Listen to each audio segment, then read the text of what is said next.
So now we're going to have Kimberly Pope Robinson, Finding the Path to Honor Ourselves as We Live the Veterinary Oath. So welcome, Kim. Yeah.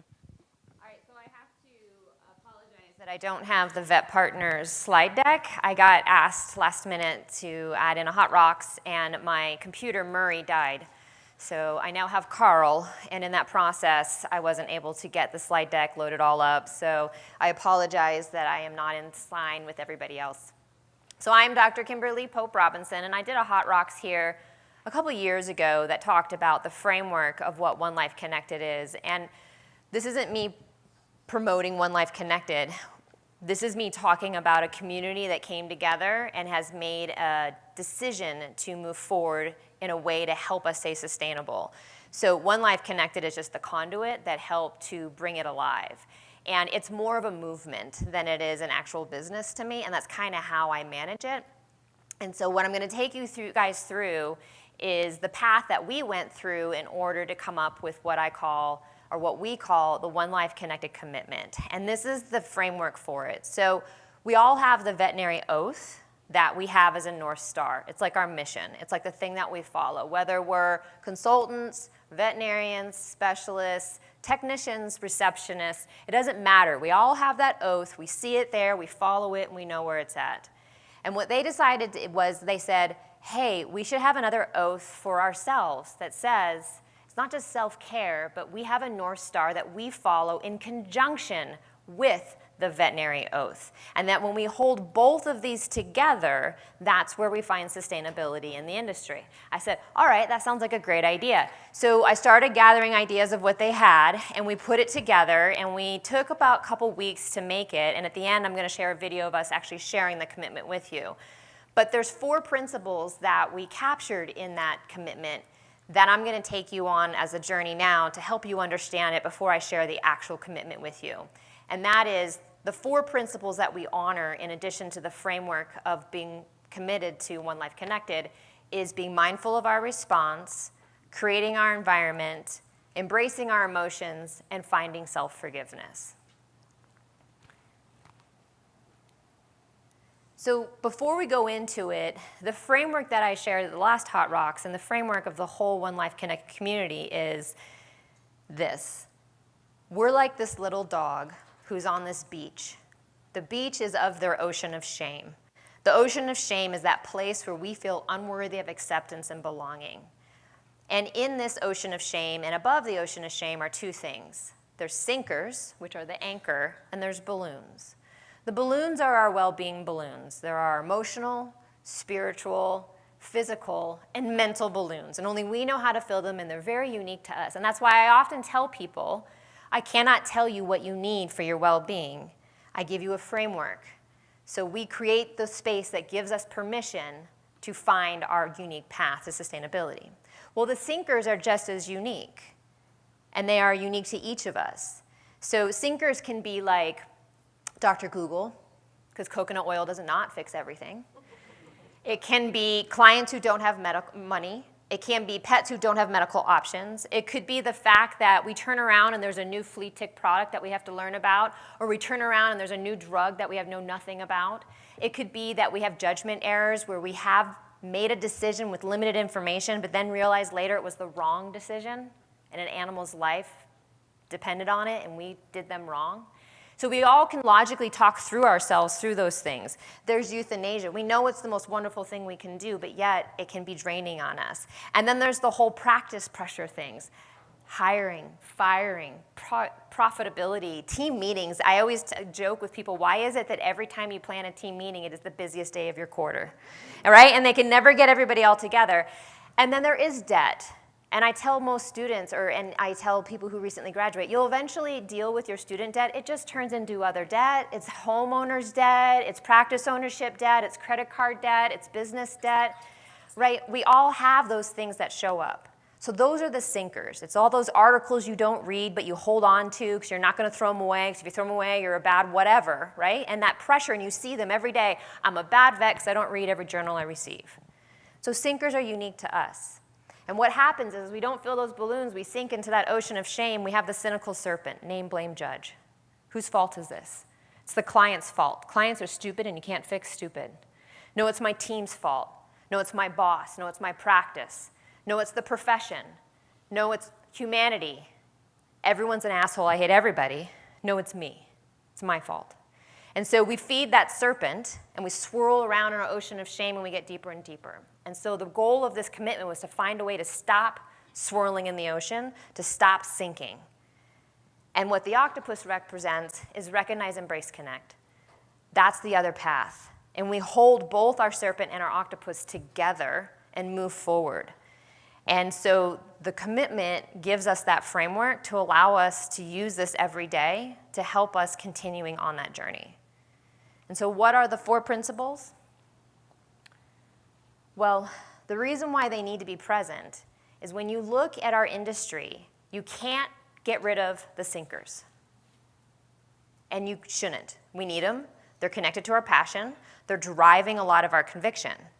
They will never go away. You get rid of debt, the sinker will just change to something else. And Viktor Frankl said it beautifully when he's a Holocaust survivor victim, when he said, that which is to give light must endure burning. So in order for us to love the human bond, we have to be willing to get the burn that comes with it. I call it the beast of burden. So it's not about not connecting with our sinkers. It's about embracing our sinkers and embracing our balloons. So it's not a question of if you're going to burn, it's when you're going to burn. And that's why this North Star was so important to our community, because this North Star gives us something as we honor the oath. Because in many ways, in honoring the oath, what we ended up doing is letting the sinkers own us and putting all of our energy into the sinkers, which was not working for us. And for me, it caused me to be at the bottom of my ocean of shame with a handful of pills, questioning if I wanted to even live. And that was not a place I wanted to be. So in this journey, we came up with 4 principles. Number 1, being mindful of our response. Now, I have a video that I'm going to play for you, which is called the brown gauze moment. Basically, we all going to have brown gauze moments. And it's not about the fact that you're going to get rid of them. It's about how we communicate and develop language around them. So if you could go ahead and play the video. Let's talk about something I call my brown gauze moment. It happened on the kind of day we all dread, a day when 3 technicians had called in sick and 3 unexpected procedures showed up.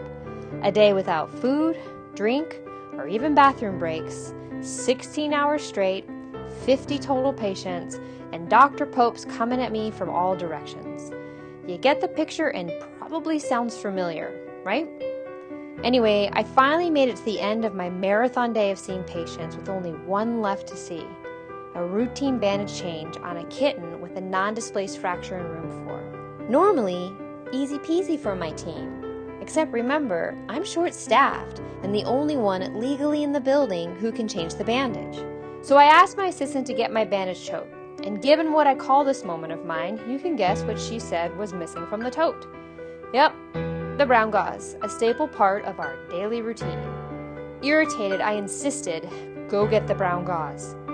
She appeased me and went to look for it, fully knowing there wasn't any, before coming back to confirm that this was indeed the case. That's when I had a total meltdown. I ripped open all the cabinets within my sight and dumped the contents out on the floor. Nothing was safe, not even the syringe drawers where bandage material has never lived. Afterwards, the hospital looked like a tornado had hit it. You see, not having brown gauze was the biggest sinker in my entire world at that moment. My whole worth as a veterinarian was on the line because I didn't have what I needed to perform a simple bandage change. I never did find brown gauze that day, but what came out of that experience was much more important. Going forward, whenever my team noticed I was getting a little riled up, they would put a little brown gauze roll next to my computer station. The brown gauze became a symbol that they were there for me, and it gave me permission to take care of myself. And that's what this is all about, isn't it? Giving ourselves permission to take care of our own needs and recognize that in this line of work, we're human and we're all going to have our own brown gauze moments. So the point of the brown gauze moment, it's silly, it's fun, it really did happen, is as a medical director, yeah, I've had to hold people accountable for the manner in which they share their brown gauze moment, but I never judge them for why. because the sinkers are never going to go away. And so what that gives us, and being mindful of our response, is it gives us language. I'm about to have a brown gauze moment. I'm totally brown gauzing. I actually hear people use it as a verb. My husband uses it, and he's not even in the industry. And so the goal of talking about that and sharing that video with you is to say that's what it means to be mindful of our response. It doesn't mean that we have composure all the time. We're just mindful of the fact that we're angered, we're frustrated, and we embrace it. The second is creating our environment. So we know the fight or flight response when you have a sympathetic response of a tiger's going to eat you. In today's world, it's not a tiger, it's Yelp, right? And so it's a perceived threat. Well, there's another syndrome called flocking. When you are a small fish or a small bird, you use the size of your flock to protect yourself. And you use that against the bigger bird, and that's what happens with us. So we come out of a room and we've just had a client who thinks coconut oil is going to fix their dog's parvo, and we're like, oh my God, they're crazy, they're so stupid. And the other clients are like, our other team is like, yes, aren't they? And like, we all start like going and we flock around together, and it becomes us against them. And that is not working very well for us. And it's also not working for us in our environment because we're feeding the sinkers, and the serpent's like, yes, feed me, yes, give me all this blame, give me all this judge. I feel good. So we recognize that we create our environment. We embrace our emotions. Not only is it okay to feel fear, anger, sadness, resentment, frustration, even despair at times, it's normal. I'm normal. And one of the things they teach lifeguards and firefighters is that you're going to come up a situation where you see someone in trouble and you know your life will be put in danger to put them in trouble or to help them to get out of that trouble. You will not put your life in danger. You will not die. You will not be a martyr for saving that person's life. We're not told that. And I'm not saying I'm judging us for that, but the fact is, they are trained how to deal with the emotion that's going to come from the backlash of not helping something. And so we, as a community, embrace all of those emotions, the good, the bad, and even the in-between when there's just not really anything going on. It's okay. And finally, we find self-forgiveness. I believe self-forgiveness is the foundation to a sustainable career in this industry. How that looks for each person is unique. You can tell us all day long, take time off. That's how you're going to do self-care. Drink more water. I know all that stuff. I still don't do it because I feel guilty. I feel bad. I feel like I'm failing someone. I'm failing myself. I have to forgive myself to create those boundaries. That's where it starts. And I don't have any great solutions for that, but we have all committed to finding the path to self-forgiveness. And so what I'm going to do now is I'm going to play the actual commitment with a number of veterinarians that helped me create it, with each of us sharing a part of it. And after the video, I'm going to share what the commitment is and then open up for questions. So go ahead and push play.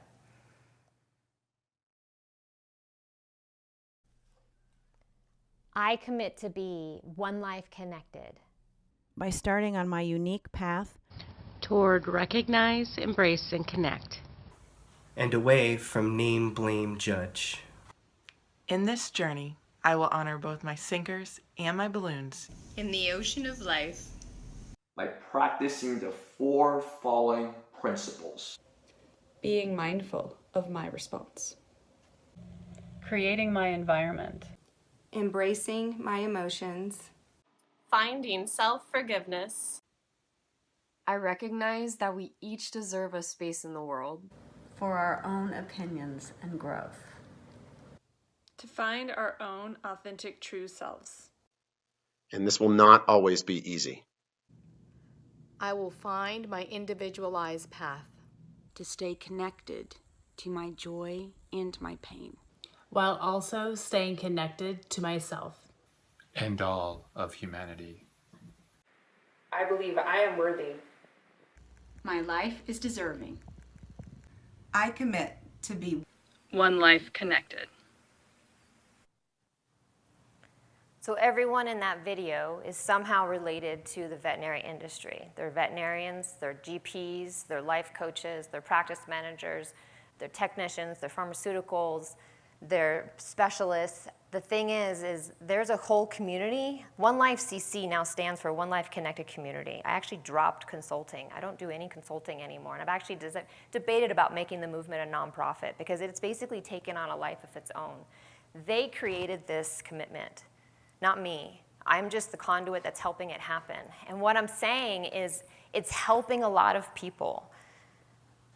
Veterinary Oath, One Life Connected, bring it together, and we find sustainability. This is all on my website. You're more than welcome to download the video, to use it however you want. There's no charge for any of this stuff. I make it completely free to everybody because I truly believe that when we find this path, that's where sustainability is, that's where our well-being lives. And I'll leave you with this before I open it up for questions. For me, when I was in that dark place, my horse was the balloon that saved my life. I no longer have him, unfortunately. But my life was worth it, and I tell everybody that their life is worth it too.